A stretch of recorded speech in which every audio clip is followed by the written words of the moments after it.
जगन्नाथ बलदेव सुभद्रा भगवान की जय। सुदर्शन भगवान की जय। भगवान के भक्तों की भी जय। जगन्नाथ भगवान के बहुत महान महान भक्त हुए हैं जिनके साथ भगवान ने बहुत सारी लीलाएं की हैं। एक जगन्नाथ भगवान के भक्त थे जिनका नाम था माधव दास। पहले वो एक नॉर्मल गृहस्थ आश्रम में रहने वाले कान्यकुब्ज ब्राह्मण थे, पर भगवान के प्रति बहुत श्रद्धा, निष्ठा, भाव, विश्वास सब कुछ था। अच्छा धन भी था और शास्त्रों का ज्ञान भी था, भक्ति भी थी। जो ब्राह्मण में होना चाहिए वो सारे गुण भी थे, और परिवार था, पत्नी, बच्चे इत्यादि। परंतु भगवान का ये अरेंजमेंट था, योग था कि पत्नी का हो गया देहांत। जैसे ही पत्नी का देहांत हुआ, इनके मन में वैराग्य पैदा हुआ। इन्होंने सोचा कि वैसे भी पूरी दुनिया का पालन तो भगवान करते हैं, तो जो मेरे बच्चे हैं उनके लिए मैं क्यों टेंशन लूं। मैं जाता हूं भगवान के धाम और बच्चों को छोड़ देता हूं। जैसे सबका देखभाल भगवान करते हैं सबकी, वैसे इनकी भी करेंगे। बस छोड़कर चले गए जगन्नाथपुरी। और यहाँ बच्चे परिवार जैसे भी रहे, ये पैसा लेकर नहीं गए, बस चले गए। तो वहां पहुंचने के बाद इनके पास न खाने को कुछ था, न पहनने को कुछ था, न रहने के लिए कोई स्थान था। समुद्र के तट पर बस समय बिताते थे और ध्यान में भगवान के बैठे रहते थे, सोए रहते थे। 2-3 दिन बीत गया ऐसे ही। तो जगन्नाथ भगवान को सब पता चलता है कि मेरा भक्त आया है, क्या सोच करके आया है, क्या भाव है, ये तो उनको पता रहता है। तो जगन्नाथ भगवान बर्दाश्त नहीं कर सकते हैं कि उनके धाम में कोई भूखा रहे। उन्होंने सुभद्रा माता को कहा कि मेरे भक्त माधव दास को जा करके प्रसाद दे दो। सुभद्रा माता सोने की थाली में, जो जगन्नाथ भगवान को भोग लगता है वो थाली, उस थाली में भगवान का पूरा महाप्रसादम दे करके आ गई। जब वो देने गई तो माधव दास आंखें बंद किए हुए थे ध्यान में, इसलिए सुभद्रा माता ने बगल में थाली रख दी और थाली में पूरा प्रसाद, महाप्रसाद नहीं कह सकते हैं उसको, प्रसाद ही कहेंगे, क्योंकि महाप्रसाद किसे कहते हैं? जब भगवान के बाद कोई और लेता है उसे महाप्रसादम कहते हैं, और भगवान जब लेते हैं तो वो प्रसाद होता है। तो भगवान का प्रसाद था। इसके बाद माधव दास की जब थोड़ी सी नींद, या नींद तो नहीं बोल सकते हैं, सोए नहीं थे, समाधि अवस्था में दर्शन करते रहते हैं भगवान का भक्त, तो उस अवस्था से हल्की सी जब आंखें खुली कि बाहर दुनिया में क्या चल रहा है, तो देखा कि सोने की थाली है और उसमें बहुत अच्छी अच्छी चीज़ें हैं, व्यंजन है। खाने का भूख तो लगी ही हुई थी, 3 दिन हो चुके थे, बस खा लिया। खाने के बाद वापस फिर चिंतन मनन में डूब गए, थाली वहीं रख दिया। सवेरा हुआ जब, तो ये सब घटना शाम को या रात को हुई। जब सवेरा हुआ तो मंदिर के पुजारियों ने पट खोला और देखा कि सोने की थाली गायब है। भोग किस में लगेगा? तो समाचार फैल गया सब जगह। पुजारियों ने कहा जिसने भी लिया है थाली वापस करो जल्दी। अब पुजारी तो कोई कोई चोर लेता तब वापस करता ना, ये तो भगवान ने ही भेजा था, तो वापस तो हो नहीं सक रहा था। और माधव दास जी भी ध्यान में बैठे थे आराम से। खोजते खोजते भक्त समुद्र के तट पे पहुंचे और देख लिया थाली वहां पड़ा हुआ है। फिर पिटाई होने लग गई माधव दास की। संतरी वंतरी सब, पंडा सब जमा थे एक साथ और पिटाई किया, खूब पिटाई किया। फिर भी माधव दास जी कीर्तन कर रहे थे, कीर्तन करते रहे, लोग पीटते रहे। सब सोच रहे थे कि ये क्या, इसको कुछ होता नहीं है, इतना हम मार रहे हैं फिर भी ये तो भगवान का भजन कर रहा है। फिर मार पीट करके थाली लेकर चले गए पंडा। दिन बीत गया, रात को पंडा को भगवान ने स्वप्न दिया, जो हेड पुजारी था जिसने ये सब ऑर्डर दिया था कि मारो, उसको स्वप्न दिया। भगवान ने कहा उसको तो मैंने प्रसाद दिया था खाने के लिए, वो मेरा भक्त है माधव दास, और तुमने जो उसको मारा वो पूरा मार मेरे शरीर पे है, देख लो खोल करके चिन्ह है मेरे शरीर पे, पूरा मार मैंने ले लिया है। और यदि तुम जाके उसका चरण पकड़ के माफी नहीं मांगते हो तो तुम्हारा सत्यानाश कर दूंगा मैं, ऐसी धमकी दी भगवान ने। पुजारी डर गया। सुबह होते ही खोजते खोजते वापस दौड़ते दौड़ते गया, उनका दंडवत चरण पकड़ के दंडवत किया और बोला माफ कर दीजिए, आप गलती नहीं होगी मेरे से फिर से। ये सब घटना घट गई। सब लोग अब पहचान गए माधव दास को। माधव दास जी आते थे मंदिर में, बड़े आराम से दर्शन करते थे, एक टक भगवान का दर्शन करते थे, टकटकी लगा करके भाव में रहते थे। समय बीतता गया और सम्मान भी मिल रहा था उनको। उस समय तक लोग पहचान गए थे इसलिए सम्मान देते थे। एक बार उनको अतिसार यानी लूज मोशन बोलते हैं ना, वो वाला प्रॉब्लम हो गया था। बार बार टॉयलेट जाना और शरीर बार बार गंदा होना, फिर स्नान करना, तो शरीर बहुत कमजोर हो गया था। इतना कमजोर हो गया था कि उठने की भी शक्ति नहीं थी, वहीं पे गंदा हो रहा था शरीर। तब अब कोई नौकर चाकर जो भी थे, वहां तो कोई था नहीं, तो जो भी होंगे दोस्त या जो भी होंगे वो कुछ नहीं कर पाए। भगवान को रहा नहीं गया और भगवान जा करके उनकी सफाई करने लग गए, उनके गंदे कपड़ों की, उनके गंदे शरीर की। पहले तो माधव दास को होश नहीं था, लेकिन जब होश आया उनको तो वो पहचान गए कि ये तो जगन्नाथ भगवान है। बोले भगवान आप ये क्या कर रहे हैं, मेरे जैसे अधम व्यक्ति का शरीर साफ कर रहे हैं, वो भी इतना गंदा शरीर, मेरे ऊपर इतना पाप क्यों चढ़ा रहे हैं। भगवान ने कहा मुझे भक्तों की सेवा में आनंद आता है, मुझे कुछ भी गंदगी नहीं दिखाई दे रही है।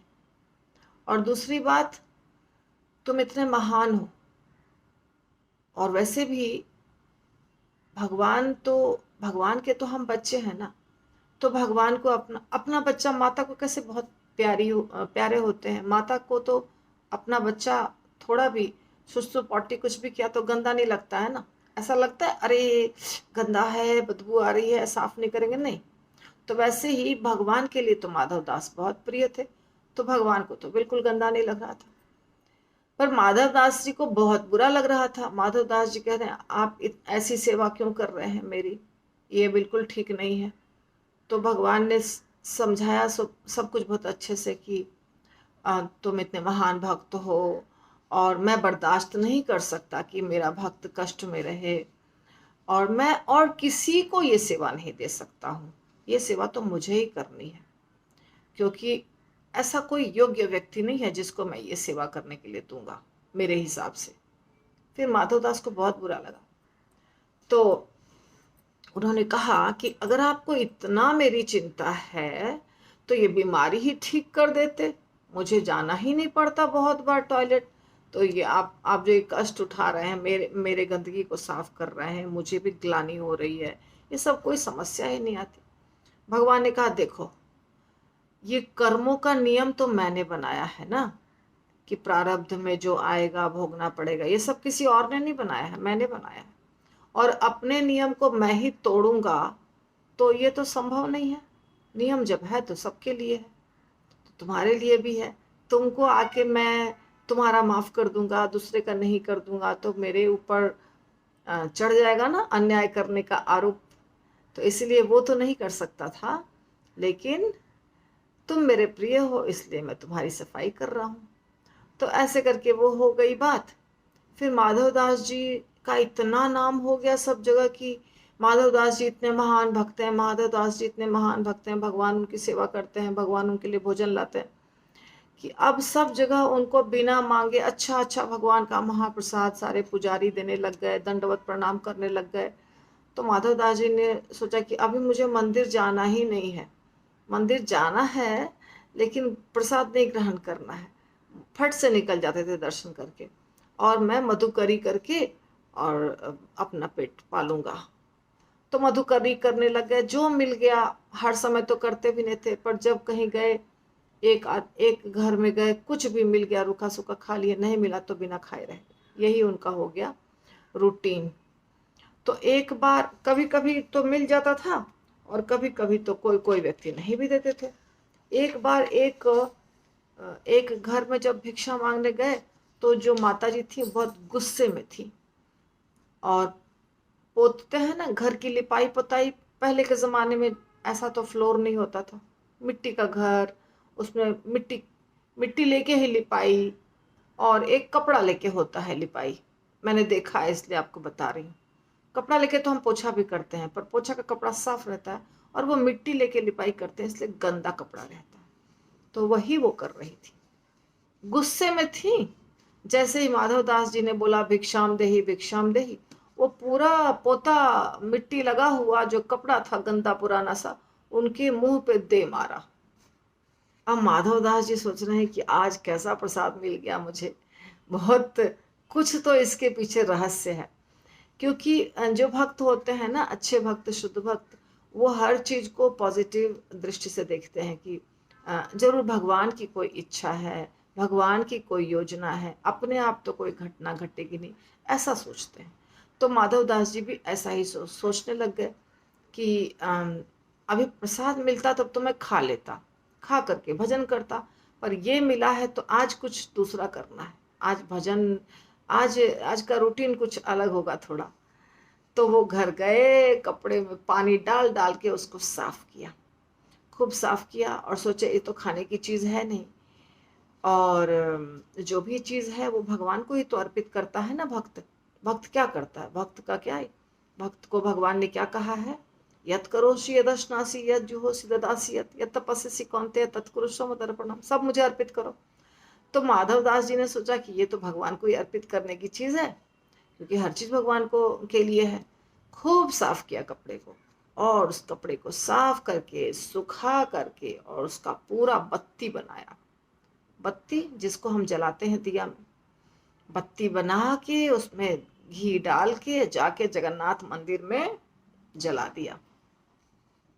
अब जैसे जैसे वो बत्ती जल रहा था, बत्ती जल रही थी, मैं स्त्रीलिंग पुल्लिंग सब गड़बड़ कर रही हूँ, ये लेक्चर देने में बहुत गड़बड़ी हो रही है। तो बत्ती जल रही थी जब दिए की, तो उसके प्रकाश से भगवान के मंदिर में जल रही थी बत्ती ना, वो माता जी का पोछा का कपड़ा।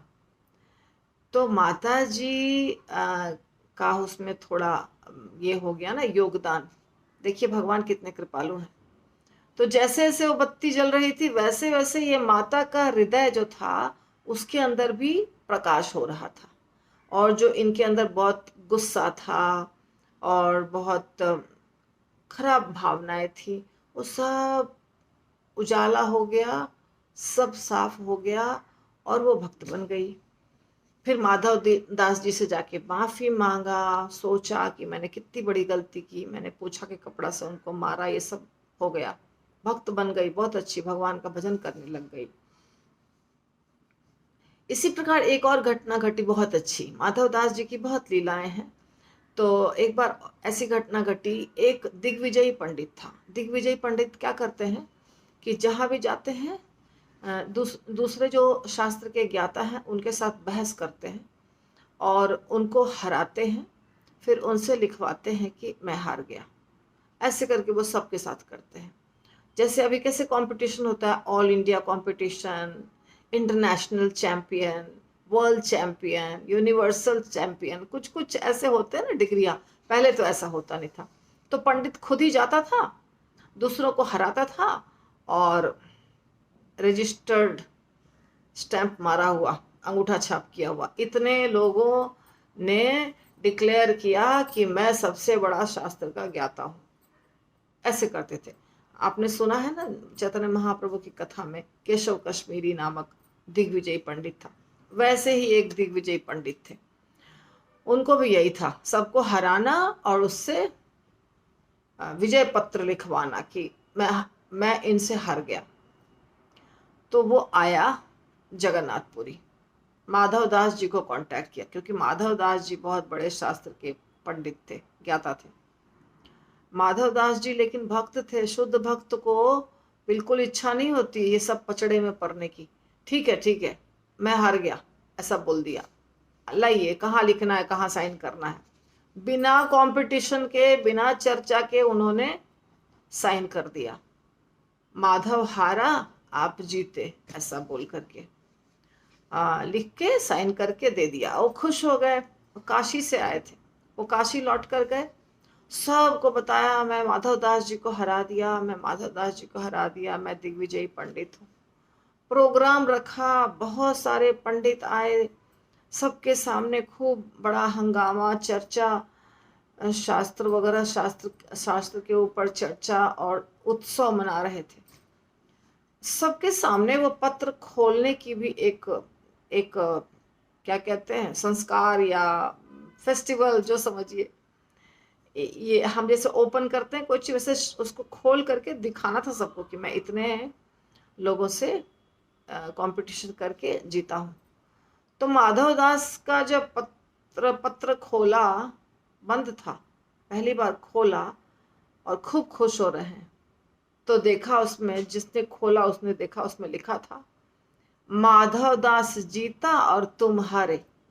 अब ये बोले नहीं, हो ही नहीं सकता है, मैंने देखा, मेरे सामने लिखा है कि माधव दास हारा और मैं जीता। फिर देखे, सबने बोला देख लीजिए आगे क्या लिखा हुआ है। तो देखा कि सच बात है, लिखा हुआ है कि माधव दास जीता और तुम हारे। बहुत क्रोधित हो गए दौड़कर वापस जगन्नाथपुरी। माधव दास जी से मिले, बोले ये कैसे लिख दिया आपने? मैंने तो ये नहीं लिखा है। ठीक है, आपको अगर लग रहा है तो लाइए वापस लिख देते हैं हम आपको। बोले नहीं, अब फिर से कंपटीशन होगा, फिर से शास्त्र, सच में शास्त्र की चर्चा होगी, तुमको हारना है, और जो हार जाएगा उसको गधे पर बैठा के, उसके पूरे मुंह में कालिख पोत के पूरे जगन्नाथपुरी में घूमना है। इस शर्त के ऊपर तुम्हें शास्त्रार्थ करना है, तैयार हो? माधव दास जी बोले मुझे तो कोई रुचि नहीं है शास्त्रार्थ में, आपकी इच्छा है तो ठीक है, कर लेंगे। पहले तो बहुत समझाया, क्यों करते हैं, मैं आपको लिख के दे देता हूं ना फिर से। तो वो बोले नहीं, यही होगा, लिख के नहीं देना है, अब मुझे तुमको गधे पर घुमाना है, ऐसा सोच रहा था वो काशी का पंडित। फिर ये तैयार हो गए, ये सीधे साधे थे, शुद्ध भक्त थे, इनको ये सब चक्कर में पड़ना नहीं था। बोले ठीक है, कोई बात नहीं, भक्त का मान क्या अपमान क्या, दोनों चलता है, मैं कौन सा बहुत बड़ा आदमी हूँ, अपमान होगा तो अपमान सही, गधे पे बैठाएंगे तो गधे पे सही, यही जगन्नाथ भगवान की इच्छा। जगन्नाथ भगवान तो बर्दाश्त नहीं कर सकते हैं। सब सेट हो गया, ऐसे होगा ऐसे होगा, यहाँ पे शास्त्रों की चर्चा शुरू होगी, ये सब हो गया। और जब शास्त्र की चर्चा शुरू होने का समय आया तो जगन्नाथ भगवान वो पंडित बन के वहां पहुंच गए, माधव दास बन करके। और माधव दास बन करके पहुंच गए, और वो जो था काशी का पंडित, उसको खूब हराया, हर टॉपिक पे हराया, चर्चा कर करके हराया। वो हार गया, क्योंकि भगवान से चर्चा करके कोई कैसे जीत सकता है। जब वो हार गया तो बोला अब गधे पे बैठो और कालिख पुतवाओ, क्योंकि तुमने ये शर्त रखी है। गधे पे बैठा दिया, पूरे मुंह में कालिख पुतवा दिया। बच्चे थे बहुत सारे, 100-200 बच्चे, सबको बुला के बोला पोतो इसको, उसके मुंह पे कालिख, और जाओ घुमाओ इसको पूरे जगन्नाथपुरी में। अब वो उतना बड़ा पंडित, काशी का दिग्विजयी पंडित, कालिख पोत के गधे पे बैठा के पूरे जगन्नाथपुरी में घुमा रहे, और बच्चे उसके साथ साथ में उछल रहे हैं। बच्चे आपको पता है किसी को छेड़ने में कितने एक्सपर्ट होते हैं, और वो लोग खूब शोर मचा रहे हैं, और इतने बड़े पंडित को घुमा रहे हैं, धूल फेंक रहे हैं, मिट्टी फेंक रहे हैं, चालू है। रास्ते में माधव दास कहीं से जहां से भी आ रहे थे, कुछ टाइमिंग वगैरह का कुछ गड़बड़ी होगा, माधव दास जी अपने समय पे पहुंच रहे थे, उसके पहले भगवान ने ये सब लीला कर दी। माधव दास जी देखिए ये पंडित काली पोत कर कैसे घूम रहा है। तो सबने बोला कि ये तो वही पंडित है जो शर्त रखा था, आप ही ने तो हराया है। मैंने तो हराया नहीं, मैं तो पहुंचा ही नहीं हूं अभी तक, अब मुझे पहुंचना है, मैं अभी अभी शास्त्र की चर्चा होने वाली थी, ये कैसे हार गया, किसने इसको हरा दिया। थोड़ा थोड़ा दिमाग लगाया तो समझ में आया ये तो जगन्नाथ भगवान का काम है, और तो कोई कर नहीं सकता है। पंडित को उतारा गधे से, आप उतरिए उतरिए, आप कैसा कैसी हालत हो गई है आपकी, पोछो इसका कालिक वालिक, पुछवा उछवा के जरा प्यार से, और उनको भेजा। उसके बाद भगवान के पास आए कि भगवान आपने क्या कर दिया। अने और क्या हुआ, जब वो पोछ पोछ के जा रहा था तो देखा माधव दास ने पीछे जगन्नाथ भगवान है दौड़ करके भाग रहे हैं। जगन्नाथ भगवान को भागते देख लिया माधव दास जी ने, समझ गए इन्हीं का काम है। तो बाद में ये मंदिर गया और बोला भगवान आपने ये काम क्यों किया, देखिए मैं तो ऐसा हूँ कि मेरा कोई मान अपमान सम्मान कुछ नहीं है, हमारे लिए तो हमने कभी सम्मान नहीं कमाया है इस जीवन में, हम तो सीधे साधे बस भक्ति जानते हैं और कुछ नहीं जानते हैं।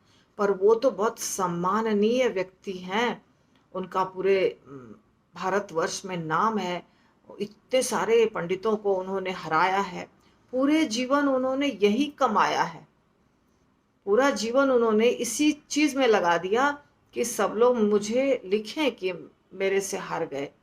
और आपने उनकी पूरी ख्याति का पूरा कचूमर निकाल दिया, आपने पूरा उसका कचरा कर दिया। क्यों किया ऐसा, क्यों इंसल्ट किया उसका ऐसा। अगर मेरा इंसल्ट होता, मेरा अपमान होता तो कुछ फर्क नहीं पड़ता है, क्योंकि मेरा सम्मान ही नहीं है, पर उनका तो अपमान हो गया तो उनको तो बहुत लग रहा होगा। भगवान कहाँ सुनने वाले हैं, भगवान बोले हाँ उसी के लायक था वो। उसके बाद भगवान ये लीला हो गई।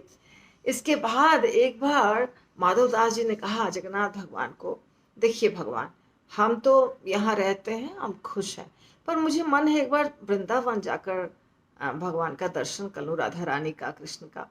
तो मैं जाता हूँ वृंदावन और दर्शन करके आ जाता हूँ। भगवान बोले मेरा मन नहीं लगेगा तुम्हारे जाने से, तुम मुझे लेके चलो। बोले आपको कैसे लेके जाएंगे, आप यहाँ राजा की तरह रहते हैं, 56 भोग खाते हैं, अच्छा आपका बिस्तर विस्तर सब इतना अच्छा है, महल है इतना बड़ा, मैं तो चल चल के पत्थर कंकड़ झाड़ी से गुजर के जाऊंगा, कभी कुछ मिलेगा खाने, कभी कुछ नहीं मिलेगा, मेरे साथ आप जाइएगा तो आपको बहुत कष्ट होगा, आप मत चलिए। भगवान को बहुत समझाया, फिर भगवान कुछ नहीं बोले, चुप हो गए। माधव दास जी जाने लग गए वृंदावन अकेले। लेकिन जब अकेले जा रहे थे तो उनको बहुत जोर से भूख लगी। वो सोचे मुझे इतनी जोर से क्यों भूख लगी है, मुझे तो इतनी जोर से भूख लगती नहीं है।